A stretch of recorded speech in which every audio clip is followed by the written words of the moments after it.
What? You got it. Oh, Back to the edge. Well, it's kind of an interesting time. We have a president reluctant to admit that he lost an election by 5 million votes, reluctant to concede anything. And at the same time, he's got a virus that's completely going out of control, lots of people dying. But the bigger culprit in all of this situation that's facing the incoming president, Joe Biden, is what's going to happen when the people decide on the remaining 2 Senate seats in Georgia. And if the Democrats don't win those 2 seats, or at least one of them, they're really in a world of hurt, because the new president stepping in is going to want to pick his own people, his own cabinet, which requires approval of the Senate. The Senate is dominated by Republicans. If anyone might want to recall, what did Mitch MCConnell, who's in charge of the Republican-dominated Senate, said to Obama, we're going to decide on the Supreme Court. You're not. We will not allow your nominations to go anywhere. He did that for 9 or 10 months, and he succeeded. The same thing can happen to Biden with respect to his own cabinet, people he needs to pick to help him the most. And that means he has to rely on people that McConnell will approve of. And what will happen in this situation is the House will put up names, some in the Senate will put up names in order to vote on these different people that McConnell will agree to or not. He'll have to allow a vote on both sides. And when the vote comes, or doesn't come, as the case may be, because if it doesn't come, it means that McConnell has said, we're not going to call the vote. He'll just sit on his podium and go nowhere. There'll be no call for those particular nominations for Biden's cabinet, whatever part of the cabinet he wants to replace, maybe even down to the Attorney General, Barr, who will probably be the first one fired by Biden. So you have a situation that a party can control a lot more than people appreciate.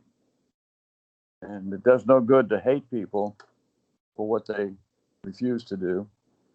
But if they cripple a presidency right from the start, and the second term of Obama's was crippled pretty effectively by McConnell. He wanted Garland for his Supreme Court, if you recall, and it became 2 or 3 other people got in there: Kavanaugh, Barrett, Comey Barrett, and I'm trying to think who the other one was right now. Gorsuch, all got in there. In three, Trump got 3 nominations. He got them through bing, bang, and boom, and they bypassed Obama, and then Trump was in charge, and they got some more. So the courts dominated in a certain way. So the only thing that Biden can do by executive order is order a vote, or not a vote necessarily, but he can bring up a nomination for Supreme Court, which McConnell will stop, but it'll be advertised to the people. He's going to pack the court. He's going to add people to the Supreme Court. So just like the cabinet, McConnell will try to stop anything he does to make him a useless president in the eyes of the public. The Supreme Court matter, though, might just be too big a hill to climb on both sides of the hill. So this situation is not something that's going to be very nice, folks. We're going to be seeing this continued war between the presidency, like it was under Obama, with Biden. Can he make deals? Maybe. He did before when he was vice president and when he was a senator before that. Will he be able to do it in this term with this Senate that's under the control of McConnell? It's problematic, folks. It's problematic. People got relief they vote, and even Republicans voted against Trump because of his racism was so embarrassing, so dangerous, so real. But he still got 70 million voters. He still has a lot of people believing the election was stolen or rigged. Well, that's why they keep challenging, and the challenges don't go anywhere because the reasons they cite, frankly, don't hold up, and the judges are throwing it out. I think they had one that's still being considered out of 10. All the rest were thrown out. And that's what's going to happen. But when Biden becomes the president, finally, and Trump finally steps away to allow him to find out what the hell's going on, how to run the country, it's going to be difficult. It's going to be real difficult. There's hope there. There's also a lot of frustration, I'm afraid. And people were frustrated before. They're going to be frustrated again. I hate to predict that. I hope it doesn't happen. There's one possible exception to the situation, and it might just be a guy by the name of Mitt Romney, who once ran for president, who ends up being the one Republican brave enough to stand up against the majority. And if one Democrat gets elected to the Senate, but not the other one, and Romney steps forward to help the Democrats out and overcome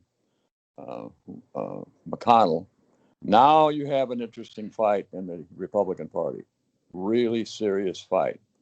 That is not so unlikely. That's the word from the edge. See you next time. Tune in and comment. Tell us what you think and tell us what you know.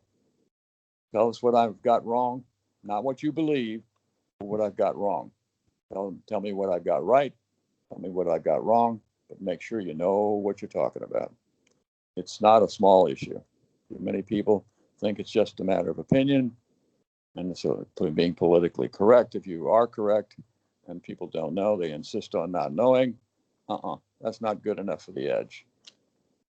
Tell me what you can educate me to. I'm more than willing to change my opinion or my viewpoint. Not my opinion is important. My viewpoint is a viewpoint based on something called facts and reality. Adios. Have a good night. Thank you very much.